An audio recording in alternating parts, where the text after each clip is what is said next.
Bonjour et bienvenue. Le patron du MEDEF se mêle à la politique en réclamant des baisses d'indemnités, entre autres. Pendant ce temps, l'argent public gonfle le bilan de groupes ultra profitables. 200 milliards d'euros en 2024. C'est ce que l'État dépense pour subventionner des entreprises privées. Ces aides, censées favoriser l'emploi, l'innovation et la transition écologique, sont-elles réellement efficaces? Qui profite le plus de cet argent public? Vous allez être surpris. Comme toujours, voici les sources.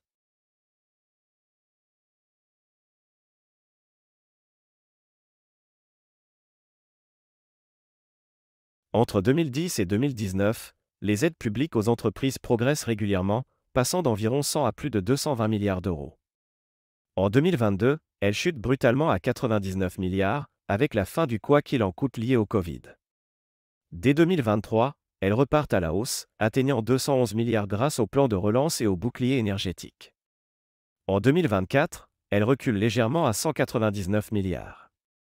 Sur le long terme, la tendance reste clairement à la hausse, marquée par des pics et des creux selon les crises et les choix budgétaires.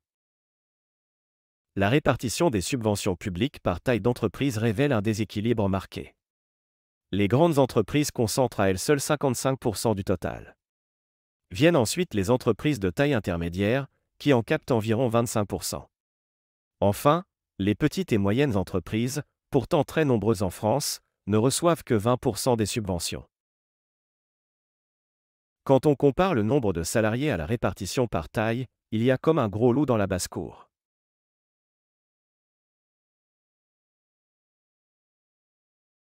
Les objectifs affichés des subventions sont clairs. Elles visent d'abord à soutenir l'emploi local, en maintenant des postes sur le territoire. Elles cherchent aussi à favoriser l'innovation et la compétitivité, en aidant les entreprises à se développer face à la concurrence internationale. Enfin, elles ont pour mission d'accélérer la transition écologique, en orientant les financements vers des projets plus durables. Parmi les principaux types d'aides, on retrouve d'abord les subventions directes. Elles sont versées pour financer des projets précis, comme la transition énergétique ou les programmes de recherche et développement. Les exonérations fiscales jouent également un rôle central dans le soutien aux entreprises. Elles prennent la forme d'une réduction de l'impôt sur les sociétés ou d'un allègement des cotisations sociales. Un exemple marquant est celui du crédit d'impôt pour la compétitivité et l'emploi, le CICE, qui représentait à lui seul près de 20 milliards d'euros par an jusqu'en 2019. Les aides sectorielles constituent un autre volet essentiel du soutien public. Elles prennent la forme de programmes spécifiquement ciblés sur des secteurs clés comme l'automobile, l'énergie ou l'aéronautique. Un exemple significatif est celui du plan France Relance, lancé en 2021, qui a mobilisé près de 30 milliards d'euros pour renforcer et moderniser l'industrie.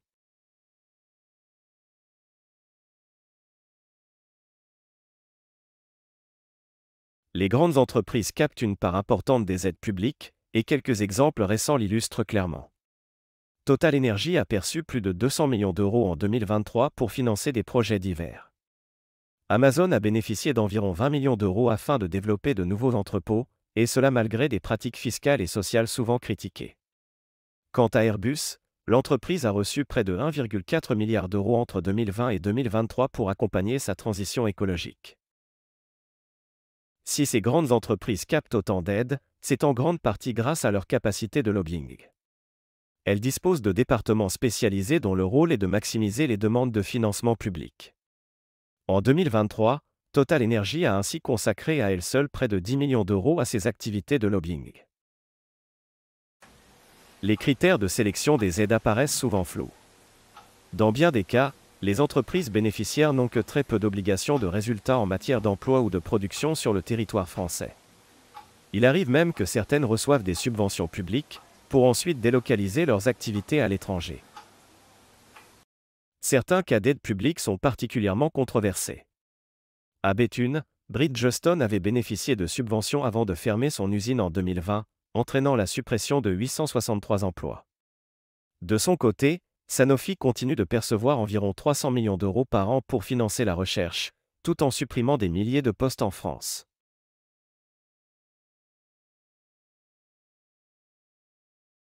Les entreprises de taille intermédiaire occupent une position particulière, à mi-chemin entre les grands groupes et les PME. Bien qu'elles emploient environ 25% des salariés en France, elles captent elles aussi 25% des subventions publiques. Certains exemples illustrent un usage positif de ces aides. Michelin a bénéficié de financements pour innover dans les pneus verts, tandis que Biomérieux a reçu des soutiens pour développer des diagnostics médicaux de pointe.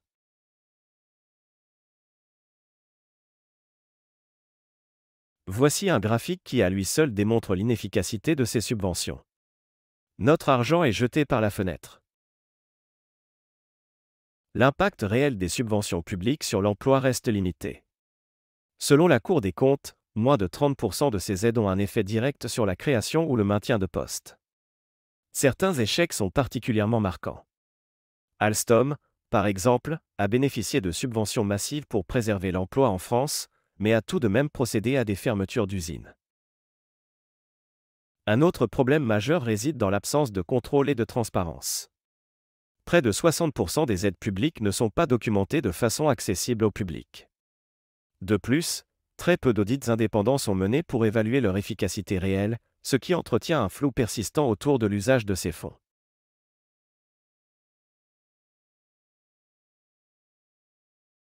Le ressenti des salariés illustre bien les limites du système. L'un d'eux témoigne, quand Bridgestone a fermé, on nous a dit que c'était pour des raisons économiques, alors qu'ils avaient reçu des subventions pour maintenir l'usine ouverte. Du côté des experts, le constat est tout aussi critique. Comme le rappelle l'économiste de Salon Thomas Piketty, les aides publiques sont nécessaires, mais leur répartition actuelle profite surtout aux grands groupes, alors que ce sont les PME qui constituent le véritable moteur de l'économie locale.